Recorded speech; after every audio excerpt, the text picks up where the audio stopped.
তখন তো পীর শব্দ শুনলে মাথা গরম হয়ে যায়। পীর আসলে ভাই দুস্থ বুজুর্গ, দিন বুঝতে হবে, দিন শিখতে হবে। পীর শব্দের অর্থ কি? পীর একটা ফার্সি শব্দ, এর অর্থ যে পথ প্রদর্শক, মুরব্বী। হ্যাঁ, পথ প্রদর্শক, মুরব্বী। দুনিয়াতে যদি আপনি একজন ড্রাইভার হতে চান, তাহলে একজন ড্রাইভারের সাথে আপনি চলতে হয়, ট্রেনিং দিতে হয়। হ্যাঁ, কীভাবে ড্রাইভিং করতে হয়, কীভাবে ব্রেক ধরতে হয়।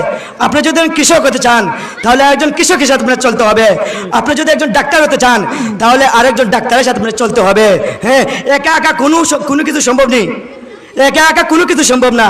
যদি একা একা সম্ভব হতো, তাহলে তো আমি অতদিন আল্লাহ মাত্র ডর হয়ে গেলাম। মাধ্যম লাগবে।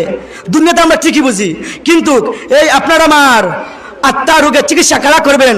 আল্লাহওয়ালারা, খানকা ওয়ার্ডে মেহনত যারা করেন, আল্লাহওয়ালারা যারা আধ্যাত্মিক রাহবর, তাদেরকে বলা হয় পীর, তাদেরকে বলা হয় শেখ, তাদেরকে বলা হয় আধ্যাত্মিক রাহবর। আপনারা যে যাই বলেন, এখন আর পীর শব্দের অর্থ বুঝতে কঠিন হবে, সমস্যা হবে।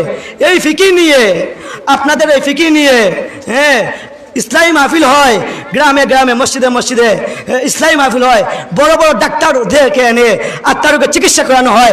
আরে ভাই দুস্থ বুজুর্গ, গ্রামের পশুর ডাক্তার রয়েছে, গরুর ডাক্তার রয়েছে, গরুর রোগ হলে গরুর ডাক্তার রয়েছে, বকরির রোগ হলে বকরির ডাক্তার রয়েছে, হাঁসের রোগ হলে হাঁসের ডাক্তার রয়েছে, মুরগির রোগ হলে মুরগির ডাক্তার রয়েছে।